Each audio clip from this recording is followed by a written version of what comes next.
आप सभी का स्वागत है वेद प्रेप के इस प्लेटफॉर्म पर। और आज हमारे साथ वो हैं जिन्होंने वो अचीव किया है भाई, जो बहुत सारे बच्चों का यहाँ पर ड्रीम होता है, and that is to get a single digit rank in one of the most reputed exam of this country, that is GATE. GATE के एग्जाम में इन्होंने AIR 8 अचीव की है।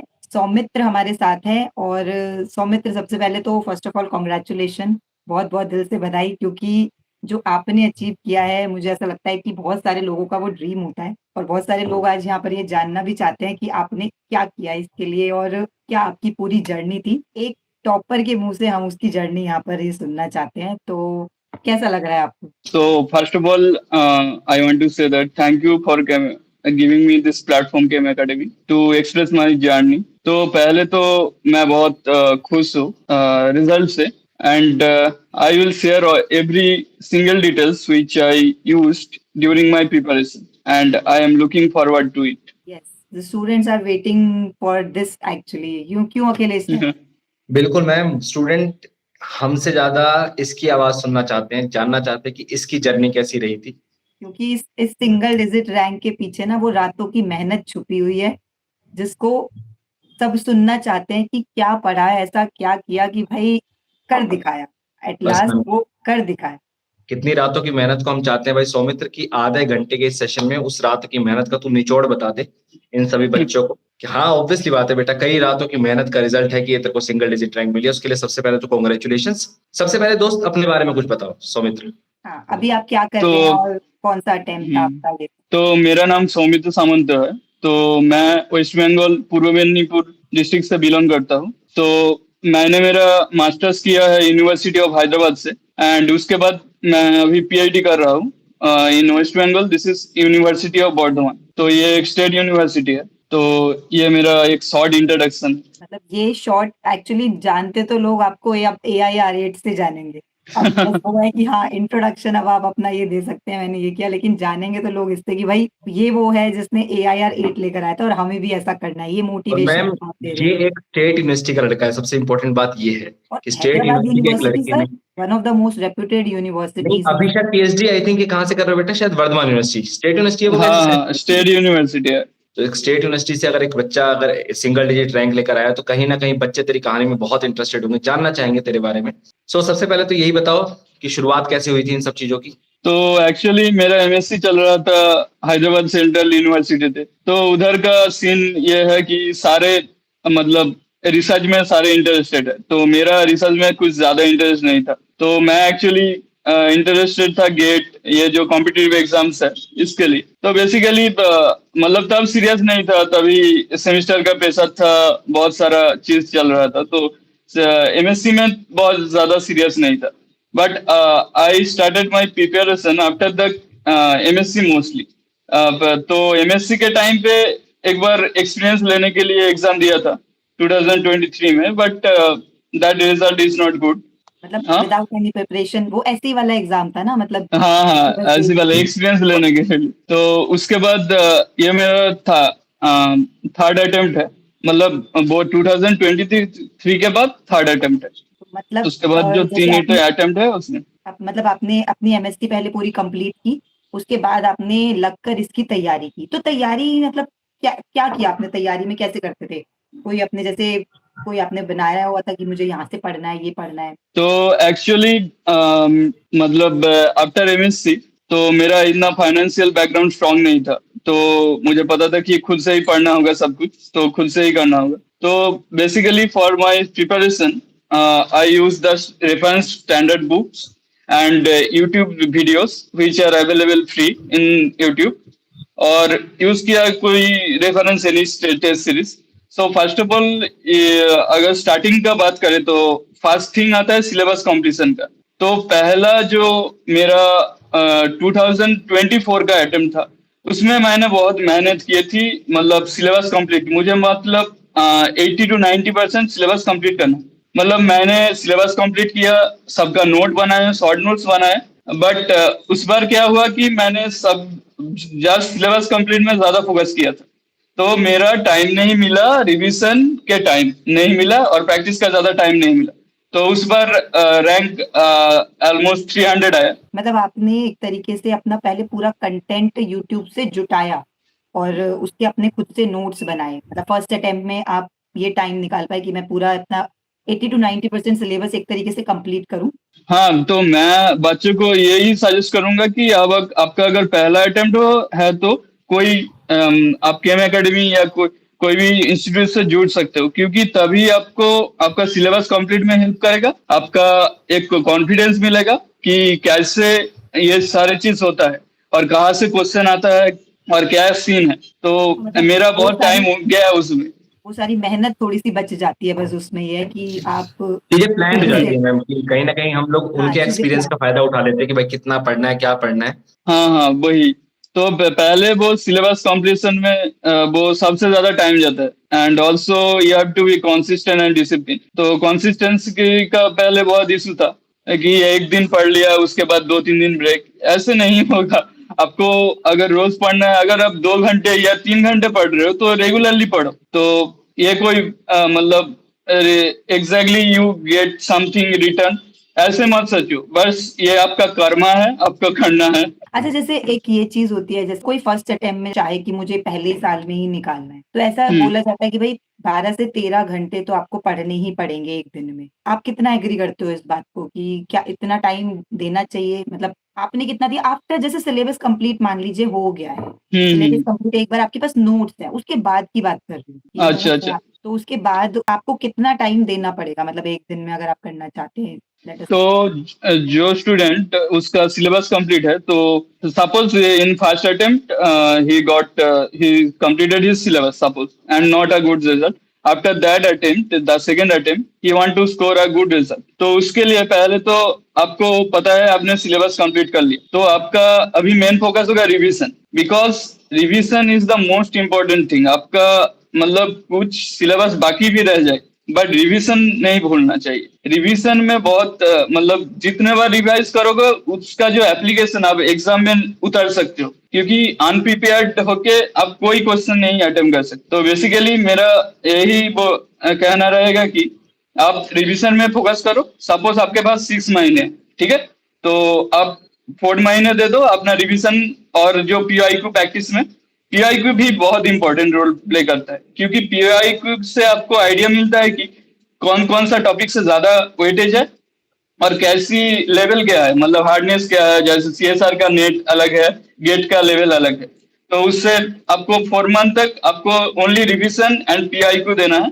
उसके बाद जो लास्ट 2 महीने बचते हैं, तो आपको फिजिकल के साथ फिजिकल का जो न्यूमेरिकल वो बहुत प्रैक्टिस करना जरूर है, क्योंकि एनएटी जो आंसर देने के लिए आपको बहुत अच्छा प्रिपरेशन चाहिए। तो आपको एनएटी अटेम्प्ट करने के लिए अच्छा आपको प्रैक्टिस रहना चाहिए आपका वो मैथमेटिकल बैकग्राउंड में। और उसके अलावा आपको टेस्ट सीरीज अटेम्प्ट करना है। टेस्ट सीरीज मतलब आपको एक कॉन्फिडेंस देगा कि मैं ये कर सकता हूँ। ये जो 3 घंटा पीरियड है, इसके अंदर मैं कुछ स्ट्रेटेजी बनाकर ये सॉल्व कर सकता हूँ, तो वो कॉन्फिडेंस आएगा। तो ऐसे ही आप अगर ऑनेस्टली आप आपसे ऑनेस्ट रहे और आपका प्रिपरेशन अच्छा रहे, तो आप कुछ भी अचीव कर सकते हैं। तो रिवीजन के लिए तूने मतलब किस चीज का सहारा लिया? मतलब शॉर्ट नोट्स थे या फिर कंप्लीट नोट्स? किस चीज को रिवाइज करा था तुमने जब रिवीजन करना था? एक बार मान लो किसी बच्चे का सिलेबस हो गया, तो वो हाँ, रिवीजन कैसे करे? तो बेसिकली मेरे रिवीजन में केम एकेडमी का बहुत हेल्प रहा, बिकॉज मुझे पता है मेरा सिलेबस कंप्लीट है, बट कॉन्सेप्ट में अगर भूल गया तो मुझे देखना पड़ेगा। तो मैं वन शॉट वीडियोस देखता था, जो वन शॉट वीडियोस सारे थे वो सारा देखता था। और पीआईक्यू जब सॉल्व करने के लिए जो लॉन्ग मैराथन होता था, वो सारे 6 घंटे का 8 घंटे का, एनपीएल उससे मैं हाँ हाँ सेशन। एनपीएल हाँ वो सारा देखता था। एक्चुअली मैं वीडियोस यूट्यूब का सारा डाउनलोड कर लेता था, तो अच्छा मेरा जब टाइम होता था तब देखता था। अच्छा, तो जैसे मान लीजिए यूट्यूब पे तो बहुत ज़्यादा फ्री कंटेंट अवेलेबल है, मतलब बहुत हाँ सारे हाँ। लेक्चर्स हैं, हर चीज़ मिल जाती है आपको। तो हम्म। वेब प्रेप का क्या ऐसा आपको एक्स फैक्टर लगा कि मुझे यही इसी को फॉलो करना चाहिए या यही देखनी चाहिए? मतलब कुछ क्या कंटेंट में आपको ऐसा लगा? तो एक्चुअली मैं वेद प्रेप को बहुत सालों से फॉलो कर रहा हूँ, मतलब 5 से 6 साल से। तो मुझे पता है कि इसका फैकल्टी कैसा है, वो लोग पढ़ाते कैसे है, और उनका जो सारा जो फ्री प्ले लिस्ट है यूट्यूब में, उसका भी वैल्यू बहुत ज्यादा है। मैंने अपने प्रिपरेशन के टाइम पे वो बेल सर का जो कोऑर्डिनेशन केमिस्ट्री का जो लेक्चर है प्लेलिस्ट, मैंने पूरा कंप्लीट किया था, वो बहुत ही डिटेल में था। और अखिलेश सर का जो रिएजेंट का चैप्टर, उसके बाद प्रदीप सर का जो स्पेक्ट्रोस्कोपी, ऑर्गेनिक स्पेक्ट्रोस्कोपी, ये सब मतलब मैंने देखा। तो अब जो पूछ रहे थे कि कैसे सॉर्ट आउट करें कि क्या पढ़ना है क्या नहीं पढ़ना, तो बेसिकली आप अगर यूट्यूब में बहुत दिन से है तो आपको एक्सपीरियंस आ जाएगा। Otherwise you have to ask some senior who have good experience on that, because YouTube में बहुत कुछ है। हाँ सही है, मतलब ये कम से कम किसी और के एक्सपीरियंस का फायदा उठाओ, अपने किसी सीनियर से पूछ लो भाई, भाई अच्छी राय दे देंगे। हाँ हाँ, आप अगर खुद गलती करने बैठोगे तो जिंदगी में सफलता नहीं आएगा। लोग अटेम्प्ट पे अटेम्प्ट नहीं देने हैं ना, हाँ, हमें हाँ, क्लियर करना हाँ, इसको वही वाली बात है मैम कि इसको पंचवर्षीय योजना नहीं बनानी है, इसको एक ही बार में क्रैक करना है। हाँ, चल रहा है। तो बेटा ये तेरा कौन सा अटेम्प्ट था? तेरा तीसरा अटेम्प्ट था? हाँ सीरियसली 3, मतलब ओरिजिनली 4th अटेम्प्ट। फोर्थ। तो मतलब तेरी रैंक MS क्या में, क्या रही, हाँ, एक बार बता देगा कि मतलब अगर तेरी पहले जो तो अटेम्प्ट था उसमें क्या रैंक पहले रही? पहले अटेम्प्ट में, हाँ जो साथ साथ बोलिए। पीएचडी भी कर रहे हैं, देखो सो तो हाँ, ये हाँ। बच्चों को सुनना चाहिए कि तुम लोगों के पास जो रोने धोने के बहाने होते हैं कि पहले सर 6 महीने में सिलेबस करने के लिए दो, फिर 6 महीने में प्रैक्टिस करने के लिए दो, फिर उसके बाद हम कुछ सोचेंगे, तो भैया तुम कुछ नहीं सोच पाओगे। तुम वही पंचवर्षीय योजना वाले बच्चे हो। लेकिन जरा इससे सीखो कि इसने साथ साथ पीएचडी कर रहा है, और पीएचडी में मैं आपको बता दूं वर्कलोड बहुत ज्यादा होता है। बहुत ज्यादा होता है। आपका गाइड आपको सुबह से लेकर शाम तक किस हिसाब से किस किस तरीके से टॉर्चर करता है, उसके बाद आपसे रिजल्ट पूछता है, हर हफ्ते की ग्रुप मीटिंग्स और ये सब चीजों को एक साइड में रखते हुए, ताक पे रखते हुए इस बच्चे ने सिंगल डिजिट रैंक लाई है। तो मैं बस बच्चों को ये बताना चाहता हूँ तेरे मुंह से ही कि भाई तेरी पहले प्रिपरेशन में क्या रैंक रही थी, फिर दूसरे में क्या रही थी, जो जो तुझे याद है। हालांकि अब तो याद कुछ और रखना नहीं है, हमें तो यही रैंक याद रहेगी। तो बेसिकली मेरा जो पहले जो एक्सपीरियंस लेने के लिए था, मतलब दिया था, उसमें था अबाउट 1000 रैंक था। एंड उसके बाद 2024 में 300 रैंक था। और उसके बाद 2025 में 108 रैंक था, और इस बार 8 रैंक। ठीक है, तो मतलब क्या किया ना, एक एक डिजिट, जैसे 1000 में से फिर एक डिजिट हटाया, हाँ। फिर ऐसे एक हटाया, फिर अब सिंगल डिजिट तक आ गए। तो मैम कई ऐसे बच्चे होते हैं जो हमको बोलते हैं कि सर हमारा 10 नंबर से रह गया, तो मैं अब कुछ और काम करते करते या फिर इसको 2 घंटे का टाइम देकर ही क्रैक कर सकता हूँ। तो उसका सबसे बड़ा एग्जांपल ये आदमी है कि जब हम 1000 रैंक से इसको 300 रैंक लाने के अंदर एक पूरा टर्म लगा है, फिर 300 से दोबारा रैंक लाने के लिए एक टर्म लगा है, और उसके बाद इतना पेशेंस भी रखने वाला होना चाहिए। बिल्कुल आजकल मैम, स्टूडेंट्स में क्या होता है कि एक बार दे दिया, नहीं हो रहा, दूसरी बात बस, उसके बाद तो छोड़ ही देते हैं। उसके बाद में हम टीचरों की गलती निकाल देते हैं कि ये इसके ये सही से नहीं पढ़ाता होगा, मैं तो कर ही जाऊंगा। शायद इतना अच्छा नहीं है कि हमसे नहीं हो पा रहा, मतलब वो सोचने लग जाते हैं। तो आप लोगों को सीखना चाहिए भाई, आपको एक तो कभी भी प्रयास हार नहीं माननी है चीजों को लेकर। हाँ बिल्कुल, हिम्मत नहीं हारनी है। और आप देखना फिर, और अब हमारे सामने लाइव एग्जांपल है, AIR 8 single digit rank GATE में लाना कोई आम बात नहीं है, वो भी खुद से प्रिपरेशन करके, विद अलोंग डूइंग PhD एक तरीके से। तो अच्छा सौमित्र, पहली जैसे 1-2 अटेम्प्ट आपने दिए, तो उसमें आपने क्या एनालाइज किया कि मुझसे क्या ऐसी गलतियां हुई जो मुझे नेक्स्ट में सुधारनी है, मतलब जिन पे आपने काम किया, जो आप अपने जूनियर्स को बताना चाहोगे कि भाई शुरू से ऐसी गलतियां नहीं करो आप? तो बेसिकली पहले तो मैंने जो बोला आपको, अगर फास्ट अटेम्प्ट है, अगर आप अफोर्ड कर सकते हो तो आप एक बैच ले, तो उससे आपका क्या होगा, आपका सिलेबस कंप्लीट हो जाएगा और आपको आइडिया मिलेगा कि कहाँ से ज्यादा क्वेश्चन आता है और वेटेज क्या है। तो मेरा जो स्ट्रैटेजी था और एग्जीक्यूशन था उसमें डिफरेंस था। तो पहली जो अटेम्प्ट था, तो मेरा स्ट्रैटेजी यही था, मैंने अगर एक साल का प्रिपरेशन के बात करें तो मैंने इसको ब्रेक डाउन किया। तो 6 मंथ मैं करूंगा सिलेबस कंप्लीशन, और 6 मंथ बाकी रिवीजन और जो जो काम है वो। तो बेसिकली इन 1 ईयर, सो 6 मंथ मैंने दिया सिलेबस कंप्लीशन, बट सिलेबस बहुत लंबा है, मतलब गेट का सिलेबस बहुत बड़ा है। तो आपको 70-80% ही सिलेबस आप कंप्लीट कर सकते हो और याद रख सकते हो, मतलब रिवीजन के माध्यम से। तो बेसिकली मैंने टाइम दिया था कि मैं कंप्लीट करूंगा, बट जो आपने बोला PhD, ये सारे जो वर्क, सो आप जगह अगर नया एनवायरनमेंट में MSc से PhD में जाते हो, तभी देखते हो कि ड्रास्टिकल चेंज आता है आपका लाइफ में, मतलब रेस्पॉन्सिबिलिटी अलग हो जाता है, और उस also family responsibility, many thing. So मैं मेरा टाइम मैनेज नहीं कर पाया, मतलब पहले जो अटेम्प्ट था, उसके बाद का जो, मतलब मेरा गलती था पहले का, टाइम मैनेज नहीं कर पाया, मतलब मेरा जो स्ट्रेटेजी था वो उसको एग्जीक्यूट नहीं कर पाया। और सेकेंड बार में क्या हुआ, मतलब मेरा फर्स्ट बार में सारे सिलेबस मोस्टली कंप्लीट था, मतलब नोट्स रेडी थे, सब कुछ था। अभी मेरा काम था कि रिवाइज करना। तो मैं सेकेंड टाइम जब स्टार्ट किया तो 6 मंथ मतलब 6 मंथ दिया। मतलब मेरे पास ज्यादा टाइम नहीं होता पीएचडी के टाइम पे। सो बेसिकली मैं इन शॉर्ट जो मैं समझ पा रही हूँ कि टाइम में लैग कर रहे थे कहीं ना कहीं, क्योंकि एक तो पीएचडी का भी प्रेशर था, फिर नोट कंप्लीट करना।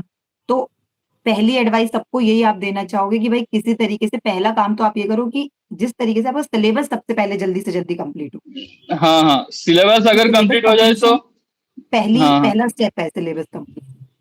ठीक है, सिलेबस कंप्लीशन के बाद फिर क्वेश्चन प्रैक्टिस या रिवीजन के लिए फिर कैसे? हाँ, तो बेसिकली क्वेश्चन और प्रैक्टिस और रिवीजन के लिए आपका अगर कोई चैप्टर खत्म है, सपोज आपका केमिकल काइनेटिक्स खत्म होंगे, तो हमारा ब्रेन इतना कैपेबल नहीं है कि उसको याद रख सके 1 महीने तक। तो आपको 7 दिन के अंदर आपको उसको रिवाइज करना पड़ेगा। और अगर आप फिजिकल केमिस्ट्री में हो तो आपको न्यूमेरिकल बहुत प्रैक्टिस करना पड़ेगा, तभी आपको कॉन्फिडेंस आएगा नया तरह के क्वेश्चन को टैकल करने का। तो उसके बाद जो रिवीजन पीरियड में मैंने बोला कि जो मैं नोट से गो थ्रू करता था, और उसके बाद यूट्यूब वीडियो पहले देखता था, क्योंकि यूट्यूब वीडियो से आपको शॉर्ट टाइम में सारा कॉन्सेप्ट फिर से याद आ जाएगा।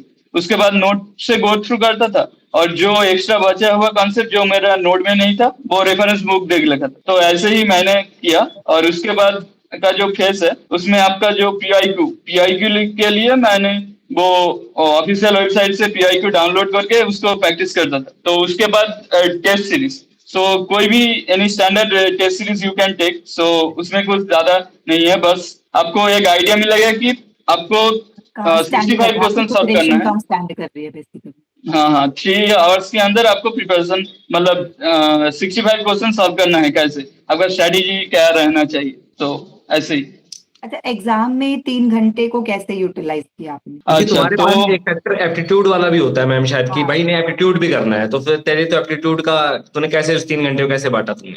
तो बेसिकली मैंने रूल ऑफ थर्ड यूज किया। तो रूल ऑफ थर्ड कहता है कि आप 3 टाइम क्वेश्चन से गुजारो। बिकॉज मेरा ये स्ट्रेटेजी लैग कर रहा था जो प्रीवियस जो रैंक आने में या ना आने में। तो बेसिकली मेरा स्ट्रेटेजी था कि जो 180 मिनट्स है उसको मैं डिवाइड कर लिया। मुझे पहले 40 मिनट्स में मेरा पहले पूरा क्वेश्चन पेपर गो थ्रू हो जाना चाहिए। मतलब मेरे जहन में बैठ जाना चाहिए कि ऐसा क्वेश्चन है। मतलब पहले क्या करता था कि पहले जो क्वेश्चन आया वो कर लिया, लास्ट में इजी क्वेश्चन वो छोड़ के चला आया। तो ये बहुत ही गलत स्ट्रेटेजी था। तो मैंने क्या किया कि अगर मैंने क्वेश्चन पढ़ा और 1 मिनट के अंदर मुझे क्वेश्चन आ रहा है तो मैं उसे करूंगा। तो ऐसे ही मैंने 40 मिनट्स के अंदर वो पूरा पेपर गो थ्रू किया। तो मुझे आइडिया मिल जाएगा कि स्टैंडर्ड कैसा है, मतलब इस बार हार्ड आया है, इजी आया है या क्या आया है। ये सबसे बेस्ट स्ट्रैटेजी होती है इस तरीके के एग्जाम्स में, क्योंकि इसमें ये स्किपिंग स्ट्रैटेजी जो हम लगाते हैं उसमें क्या कर पाते हो, आपकी जो आपको मुश्किल लग रहा है उसको आप स्किप करके आगे बढ़ पाते हो। अल्टीमेटली हमें नंबर से मतलब है, हमें मुश्किल सवाल सोल्व करने से मतलब नहीं है, वहां पर हमें नंबर चाहिए। अब वो नंबर हमें आसान सवाल सोल्व करके मिल सकता है तो हम वो करेंगे। बिल्कुल सही। हाँ, उसके बाद क्या होता है, उसके बाद मैं देता हूँ ऑलमोस्ट 1.5 घंटा या 1 घंटा 20 मिनट्स। मतलब अभी मेरे पास कितना टाइम है, अभी 120 मिनट्स है, ठीक है। तो मैं 50 मिनट तक, मतलब 50 मिनट बाकी रहेगा वो तक अब क्या करूंगा जिसमें मेरा कॉन्फिडेंस है। मतलब ये बहुत सारे क्वेश्चन है, तो पहले मैंने गो थ्रू किया जो 1 मिनट में हो गया, ठीक है, वो चला गया। और उसमें ज्यादा रेट नहीं होगा, मतलब बहुत ज्यादा क्वेश्चन आप सॉल्व करोगे ये नहीं मान सकते। तो उसके बाद गेट का बहुत टफ था मैम, इस बार का पेपर गेट का लेवल का काफी अच्छा लेवल था। वही मैं कहना चाह रही हूँ कि इस बार के पेपर में अगर आप अचीव कर रहे हो AIR 8, मतलब एक सिंगल डिजिट रैंक, मैं तो बेसिकली वो 1 2 3 4 10 तक जो भी है सबको एक ही काउंट मना, वो तो बस मैम उस दिन की बात है कि वो दिन कैसा बैठा तुम्हारे लिए। तो अगर आपकी AIR 8 आ रही है तो आपकी सच में तैयारी उस लेवल, मतलब लेवल आप 1 के बराबर की तैयारी है, उसमें कोई कमी नहीं है, बस वो आपका दिन नहीं रहा वो अलग बात है। हाँ, तो उसके बाद मैंने क्या किया कि जो सारे न्यूमेरिकल्स है, मतलब जो मैं कर सकता हूँ वो सारा जो 1 घंटा 20 मिनट्स के अंदर सारा कर लिया। मतलब मेरा मोस्टली पेपर खत्म। तो अभी मेरे पास कितना बचा, 50 मिनट्स। तो 50 मिनट्स में क्या करूंगा, जो तुक्का मारना है या 50-50 पार्ट है वो सारा इसको लास्ट पार्ट वो तो उधर फिर होगा। करना है नहीं करना, मतलब वो हाँ वाली हाँ। चीज लास्ट में करना। और एनएटी में जो तुक्का मारना है वो अप्रोक्स, मतलब ऐसे कैसे तुक्का नहीं मार सकते, मतलब इसका वैल्यू जैसे इलेक्ट्रिकल एम्पियर का ये वैल्यू इतना होना मतलब चाहिए ऐसे मैं बता रही हूँ ही। बच्चों, ये सबसे बेस्ट स्ट्रैटेजी आज आपको मिल रही है यहाँ पर। इस बिल्कुल। स्ट्रैटेजी को अगर आप अपनाओगे ना, तो आप गेट जैम जैसे कोई भी जो इस तरीके के एग्जाम्स होते हैं जिसमें वैरायटी ऑफ क्वेश्चंस आते हैं, आप अटेम्प्ट कर सकते हो, कि आप पहले गो थ्रू करो पेपर का। 40 मिनट में आपके दिमाग को पता चल जाता है मैम कि भाई पेपर का लेवल क्या है। अगर आपने एक सही तैयारी कर रखी हो तो आपको पता चल जाता है कि मुझे कैसे पेपर अटेम्प्ट करने हैं, आगे मेरे लिए आने वाले सवाल आसान है या मेरे लिए मुश्किल सवाल है। तो कहीं ना कहीं वो 40 मिनट सफिशिएंट है। उस 40 मिनट में आपने कुछ क्वेश्चन अटेम्प्ट भी कर लिए होंगे, जैसा कि इसने कहा कि 1 मिनट में जो लगा इसको अटेम्प्ट करने वाला वो कर लिया, वरना छोड़ो आगे बढ़ो। अच्छा, मतलब स्ट्रैटेजी ये नहीं थी कि भाई मुझे पहले एमसीक्यू करने हैं या एमएसक्यू करने हैं या एनईटी करने हैं। जैसे कुछ बच्चे इस स्ट्रैटेजी से चलते हैं कि हम पहले एमसीक्यू करेंगे सारे, एक एक करके सारे करेंगे, फिर हम एनईटी पे जाएंगे, फिर हम एमएसक्यू पे जाएंगे। मुझे ऐसा लगता है वो बेस्ट, मतलब वो ज्यादा अच्छी स्ट्रैटेजी है, या आपने जो स्ट्रैटेजी बताई कि पहले एक बार पूरा एक बार। मैम ऑब्वियसली बात है, इसकी स्ट्रेटजी रैंक 8 आ गई अब तो इसकी स्ट्रेटजी तो तो हमारे पास अब कागज आ गए उसके। जो बच्चे अभी तक जो स्ट्रैटेजी गलत यूज कर रहे थे या कोई और कर रहे थे, तो मुझे ऐसा लगता है कि अब टाइम आ गया भाई चेंज करने का। अब नई बढ़िया स्ट्रैटेजी आपको मिल चुकी है, मार्केट में आ चुकी है। तो तेरे इस बार गेट में तो कितने नंबर आए हैं? इस बार सो पहले मैम की अगर बात करूँ तो पहले मेरा भी स्ट्रेटेजी ऐसा था कि पहले एमसीक्यू करना है, नेट करना है, पर वो मुझे मेरा पता है, रिजल्ट नहीं आ तो रहा था। तभी मैंने ये क्वेश्चन पूछा, क्योंकि मोस्ट ऑफ द बच्चों का यही पैटर्न रहता है कि हम पहले सारे एमसीक्यू करेंगे जब तक एक एक को कर नहीं लेंगे। मतलब उनको ये ईगो हाँ, हर्ट हो जाती है। ईगो हर्ट पे अरे ईगो पे ले लेते हैं। मैं थर्मोडायनेमिक्स पढ़ के आया था, मेरे से क्वेश्चन क्यों नहीं हो रहा। हाँ अब उसको ये नहीं पता ना कि तू थर्मो पढ़ के नहीं आया था, जो चाहे पढ़ के आया हो, आगे तेरे लिए एक आसान क्वेश्चन वेट कर रहा है। तू हाँ, आगे चल, मतलब 2 कदम आगे तेरे को आसान क्वेश्चन वही। मिलेगा। तो ये बेस्ट स्ट्रैटेजी होती है कि भाई जो नहीं हो रहा उसे छोड़िए, क्योंकि वो आपके लिए ये बना मैम ही नहीं अक्सर बात है कि कई गेट का एग्जाम ने नेट वाले बच्चे भी देते हैं। अब नेट वाले बच्चों के दिमाग में जैसे बैठता है ना कि पहले 4 मार्क्स के क्वेश्चन करेंगे हम लोग, उसके बाद हम किसी और पे जाएंगे, क्योंकि वहां पे नंबर ऑफ क्वेश्चन बहुत ज्यादा होते हैं एज कम्पेयर टू अगर गेट की बात करें तो वहां पे वो स्ट्रेटेजी ठीक है। लेकिन हाँ, गेट के लिए जिसके पास आपको पता है लिमिटेड क्वेश्चन है, मुझे है। सारे गेट में, क्वेश्चन अटेम्प्ट करने ही करने हैं, तो गो थ्रू दिस। और फिर गेट में ना चॉइस होती है हमारे पास, वी हाँ don't have choice like net. तो आपको मतलब करने हैं, और कुछ क्वेश्चंस गेट में आते ही छोड़ने के लिए, मतलब वो चाहते ही हैं कि आप छोड़ो उन्हें और आगे चलें इजी क्वेश्चंस की तरफ। तो फ्यूचर की क्या प्लानिंग है आपको, कि मतलब जैसे अब तो हर पीएसयू आपका इंतजार कर रही है, दरवाजे खुले हुए हैं हर तरीके की जॉब के लिए जो भी गेट के थ्रू निकलती है। पीएचडी अभी आप कर ही रहे हैं, तो मतलब सब ये जानना चाहेंगे कि आप क्या प्लान कर रहे हैं अब आगे। तो बेसिकली पीआईडी में मेरा इंटरेस्ट नहीं था, ये एक्सीडेंटली घुस गया। भाई, तो तेरा जॉब गाइड ही भी देख करना रहा है। होगा, ये बात ध्यान रखना कि ये इंटरव्यू यूट्यूब पे जाएगा और ये गाइड भी देखेगा। हाँ, नहीं, कोई प्रॉब्लम नहीं पीएचडी है। में पीएचडी में इंटरेस्ट था अभी तक, लेकिन जब रिजल्ट आया। उसके बाद इंटरेस्ट चेंज हो गया। नहीं नहीं, पहले से ही इंटरेस्ट था, बट ये वो ऐसे मैंने भी एमएससी मजाक कर की लिया बात तो। मजाक की बात हाँ हाँ। तो एमएससी कर लिया तो कुछ फैमिली को फाइनेंशियली भी सपोर्ट करना पड़ेगा। तो तभी तो जॉब चाहिए, तो जॉब ऐसे तो मिल नहीं जाएगा अच्छा जॉब। तो उसके लिए आपको इंतजार करना पड़ेगा, और घर से आप अगर तैयारी कर रहे हो वो बहुत हार्ड है। आप अगर फाइनेंशियली स्ट्रांग नहीं हो तो आपको एक रास्ता निकालना पड़ेगा। आप कोई एडटेक में घुस सकते हो, तो उसके साथ आप प्रिपरेशन कर सकते हो, कोई फार्मा में घुस सकते हो, और पीएचडी में घुस सकते हो जिधर पेशेंट नहीं है ज्यादा। ठीक है, तो उसके साथ प्रिपेयर कर सकते हो, तो वो बहुत बेनिफिशियल रहेगा। तो मतलब आप कहाँ जाना चाहोगे, मैं ये पूछना चाह रही हूँ कि आप अब अपनी पीएचडी को कंटिन्यू तो करेंगे या। नहीं नहीं मैम, इसको ऐसे फंसाते नहीं है, इसका गाइड भी देख रहा होगा, वरना अगले दिन ही चलो कहेगा चलो जी चलो भागता हूँ तेरे रुक। इस इस क्वेश्चन को हम एक सीक्रेट रहने देते हैं। हाँ, इस क्वेश्चन को हम सीक्रेट रहने देते हैं। सीक्रेट रहने देते पर जो भी करेगा सौमित्र, भगवान करे, मतलब हमारी तरफ से शुभकामनाएं तेरे लिए कि अपनी जिंदगी में बहुत अच्छा अचीव करे। हैं। बिल्कुल, हम यही चाहेंगे जिस हाँ, भी थैंक फील्ड यू में आप सर। जाओ, अपना हाँ अपने परिवार का, हमारा, हम भी हाँ, एसोसिएट ही हैं हमारी आपके। हमारा भी बहुत मेहनत करी 8-8 घंटे भाई। हाँ हाँ, थैंक यू सर, आपने इतना बताया। तो ये सब हो पाया क्योंकि सेल्फ बिलीव रखना बहुत इम्पोर्टेंट है। आपको अपने पर कॉन्फिडेंस चाहिए, और बिकॉज क्या होता है कि मैं मेहनत तो कर रहा हूँ पर रिजल्ट नहीं आ रहा, तो वो सिचुएशन में आपको पेशेंस रहना चाहिए। सो आप अगर सारी तरफ देखोगे कि सबका रैंक आ रहा है पर मेरा नहीं आ रहा, तो उस तरफ मैं सोचता हूँ मैं बहुत अच्छा स्टूडेंट नहीं हूँ, मैं मीडियोकर स्टूडेंट हूँ। और मैं मुझे एक चीज आती है, हार्ड वर्क करना। तो मैं एक मीडियोकर स्टूडेंट हूँ, बहुत अच्छी मुझे बात है कि भाई आपको बहुत ब्राइट स्टूडेंट होने की जरूरत नहीं है अच्छी रैंक लाने के लिए। आप मीडियोकर स्टूडेंट है, लेकिन अगर आप कंसिस्टेंट और हार्ड वर्किंग है तो आप कुछ भी अचीव कर सकते हो। मतलब हाँ लड़के ने मैम घर से रहकर तैयारी करी है, एक मीडियोकर, ये भी नहीं कि किसी आईआईटी से या फिर किसी उस जगह से पास आउट रहा है लड़का, उसके बावजूद भी अगर प्रिपरेशन कर कर हम यहाँ तक पहुंच सकते हैं। मतलब आप जो बच्चे हमें देख रहे हैं इस समय, सब कर क्या सकते आप हैं, ये सब अपने कर आप को सकते ऐसे बाइफरकेट मत करो कि मैं स्टेट हैं। हाँ यूनिवर्सिटी का हूँ, नहीं मेरे लिए हाँ, एग्जाम नहीं रहा होगा, कि ये यहाँ तो पे ये तो सिर्फ आईआईटी के बच्चे पहले ही ही जाते बच्चे हैं। अपने आप में ना एक धारणा बना लेते हैं, अपने आप को वो हाँ, एक कॉर्नर कर अपने आपको देते हैं पहले एक साइड। बाउंड्री में बांधने की जरूरत नहीं है कि नहीं मैं इस बाउंड्री को क्रॉस कर ही नहीं सकता। ये सबसे बड़ी आपकी गलतफहमी है कि आप ये सोच के बैठे हो कि आईआईटी के बच्चे ही जाते हैं। तुम्हारे सामने एक एग्जांपल है जिसने आईआईटी का कोई एग्जाम नहीं देखा है, लेकिन उसने आईआईटी का सबसे वन ऑफ द टफेस्ट जो एग्जाम है, गेट का एग्जाम है, अगर आईआईटी जेईई मतलब के बाद बात करूं, उस एग्जाम को क्रैक करा है, सिंगल डिजिट रैंक लेकर आया है। तो बेटा बहुत बहुत वो सर, शुभकामनाएं मेरी तरफ से इस आपको। फील्ड में मुझे ऐसा लगता है जैसे गेट एक ऐसा एग्जाम है जो आपका सब टेस्ट करता है, आपका एप्टीट्यूड, आपकी नॉलेज, क्योंकि इसमें सारा सिलेबस आता है सब एमएससी कुछ से। मैम, इसमें आपके पास नेट की अच्छे तरह लेवल का। ऑप्शन नहीं है कि आप छोड़कर आप किसी यस, दो टॉपिक को छोड़ के भी निकल जाओ तो आपका हो जाएगा। नहीं भैया, आपको पूरी केमिस्ट्री का पेपर देना है। आपको केमिस्ट्री के साथ साथ आपका एप्टीट्यूड कैसा है, 15 एप्टीट्यूड कैसा मार्क्स है बहुत बड़ा आपकी, वेटेज लेकर बैठे हैं। प्रेजेंस ऑफ माइंड कैसा है, आप पेपर क्वेश्चंस को कैसे देते हो, सब मैटर करता है, और वो सौमित्र ने आज करके दिखाया है भाई। तो a big round of applause सबसे पहले तो, यस, मतलब मेरी तरफ से ही भाई। Thank you, ma'am and sir, for your kind words. So, yeah, of course, hard था, but if you enjoy your process, then it will become easy. So, मुझे यही लगता है।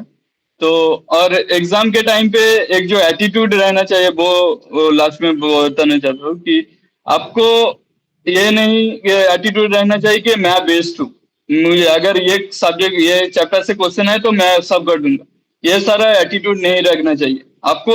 मतलब इमोशनल लेस होके क्वेश्चन के करना है। मतलब Yes, आपका सपोज इलेक्ट्रोकेमिस्ट्री का आप बहुत अच्छे हो, बट आप क्वेश्चन नहीं कर पाया, तो आपका उधर कॉन्फिडेंस टूट जाएगा। ठीक वो है, तो ईगो, ईगो पे अटैच ले नहीं जाते हैं होना। कुछ बच्चे, ईगो पे हाँ ले हाँ, जाते ईगो से, ईगो पे। हाँ, तो वो ईगो पे लेने की जरूरत नहीं कि जरूरी नहीं कि मैं टॉपिक पढ़ के क्या हो तो उसका सवाल मैं कर ही दूंगा। क्या पता हाँ हाँ चीजें वहां से थोड़ी टफ पूछी गई हो, थोड़ा आगे बढ़ो, क्या पता आसान सवाल हमारे लिए बैठा हुआ हो। सो एक रैपिड फायर राउंड स्टार्ट करते हैं हम। तो बस आपको आंसर करना है जो भी क्वेश्चंस पूछेंगे उसमें से क्विकली। हाँ। तो ऑर्गेनिक और फिजिकल, अभी फिजिकल। हैंड रिटन नोट्स या printed material? Handmade note. Handmade notes, वही वही प्रेफरेबल है और वही उन्हीं से रिजल्ट आता है। हाँ हाँ। पीएसक्यू जॉब या पीएचडी एट आईआईटी? अब आपके पास दोनों ऑप्शंस हैं। PSU job of course, because पहले भी आईआईटी में पीएचडी का मौका था, मैंने नहीं किया, तो पीएचडी तो पीएसयू। आप ऑलरेडी आप कर ही रहे हैं, देखो कर ही तो वो रहे। तो आप हाँ हाँ, अब पीएसयू वही। ही जाना एक तो देखो मैंने बातों हाँ बातों में निकलवा ही लिया कि ये क्या चल हाँ, रहा है। हाँ वही। तो ग्रुप स्टडी या सोलो प्रिपरेशन? मैं प्रेफर करता हूँ solo preparation, because group study में सबका बहुत इनपुट रहता है, तो कुछ चीज में फोकस नहीं रहता। अच्छा, एक और पूछना चाहूंगी जो बहुत सारे गेट के एस्पिरेंट्स का कॉमन होता है, वर्चुअल कैलकुलेटर को किस तरीके से यूज किया, मतलब वर्चुअल कैलकुलेटर किया है ज्यादा, मेंटल मैथ्स पे फोकस किया, क्योंकि ये गेट के एस्पिरेंट्स को बहुत दिक्कत होती है वो कैलकुलेटर वाली प्रॉब्लम। तो वर्चुअल कैलकुलेटर की अगर बात करें, तो आप अगर खूब अच्छा हो वर्चुअल कैलकुलेटर में, तब भी प्रॉब्लम आ सकता है आपका एग्जाम में। बिकॉज मेरा एक फ्रेंड का क्या हुआ था कि वो एग्जाम देने गया था, पर उसका माउस ठीक से काम नहीं कर रहा था, वो एक डिजिट प्रेस कर रहा था, वो बार बार हो रहा था, तो उसका एग्जाम बहुत इफेक्ट किया था। तो इसके लिए आपको क्या करना है कि आपको वर्चुअल कैलकुलेटर से, आपके पास बहुत स्ट्रॉन्ग कैलकुलेटर है, वो है आपका brain. Because millions of calculation आपका ब्रेन कुछ सेकंड में कर सकता है। ठीक है, तो अगर आप थोड़ा, फिजिकल में मैं जनरली सबको यही बताती हूँ, कैलकुलेटर के भरोसे बहुत ज्यादा मत रहना। बच्चे क्या करते हैं, छोटी छोटी कैलकुलेशंस भी सोचते हैं हम कैलकुलेटर से ही कर लेंगे एग्जाम में जाकर। मैम इस वर्चुअल कैलकुलेटर का डर तो मुझसे ज्यादा कोई नहीं जानता। जैम का मेरे टाइम पर ही पहले साइंटिफिक कैलकुलेटर जो हाथ में लेके जाना था वो अलाउड था पेपर के अंदर। मेरे टाइम पर ही ऑनलाइन कैलकुलेटर आ गया, तो मैं तो उस समय इतना परेशान हो गया इस चीज को लेकर कि उसमें ई रेस टू द पावर अगर 2 लिखना है तो पहले 2 लिखो, फिर ई को प्रेस करो तो वो ई रेस टू द पावर 2 जाता था। यही मैं मैंने तो समझ जा रही हूँ। ऑर्गेनाइजिंग इंस्टीट्यूट को मैं मेल कर दिया था कि भाई ये गलत ये गलत है 2016-15 के अंदर।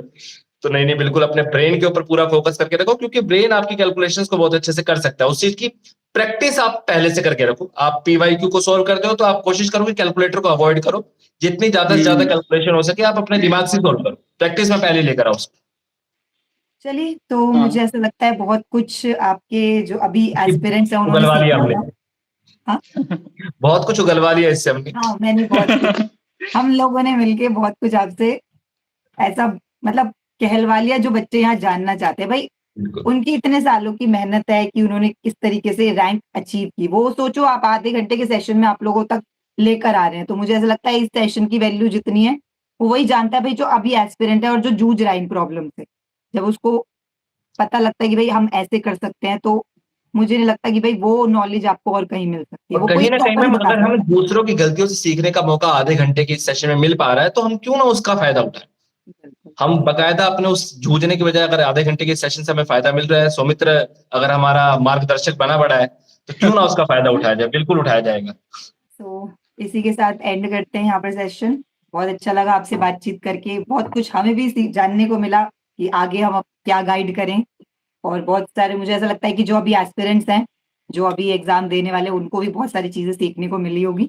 Are best wishes with you Saumitra. Yes Saumitra, very best of luck to you. और अच्छा, मैं एक चीज और यहाँ पर बताना चाहूंगी। सौमित्र ने खुद हमें अप्रोच किया that I want to thank Ved Prep team for their contribution. मतलब हमने अप्रोच नहीं किया था कि आपकी ऐसे रैंक आई है, ही अप्रोच्ड अस कि I have got this rank and I want to thank the ये अपना एक्सपीरियंस हम लोगों के साथ शेयर करना चाह रहा था, बच्चों को बताना चाह रहा था कि भाई कैसी कैसी चीजें हेल्प रही हैं हमारी। और भी कोई ऐसा एस्पिरेंट है हमारे साथ जो शेयर करना चाहता है तो वो भी you are most welcome. Thank you ma'am and Akhilesh sir. तो आपको आपका लेक्चर ऑलवेज यूट्यूब में देखा, तो पर्सनली मीट करने का अपॉर्चुनिटी नहीं मिला, but through this video call I am able to meet you guys and thank you for your kind words and really मैं ये सारे जो स्ट्रेटेजी फॉलो करके अगर किसी का हेल्प हो सके जो मेरी तरह बैकग्राउंड से आता है, मेरी तरह सिचुएशन में है, तो वो भी अचीव कर सकते हैं। मतलब कोई चीज अगर आप ठान लो तो कुछ भी आप अचीव कर सकते हो। तो इसके लिए कुछ स्पेशल कुछ नहीं होना चाहिए, आपके पास बस जुनून होना चाहिए और हौसला होना चाहिए। चलिए एंड करते हैं फिर इसी के साथ सेशन को। आई होप सभी ने एंजॉय किया होगा और बहुत कुछ सीखा भी होगा यहाँ से। Thank you ma'am.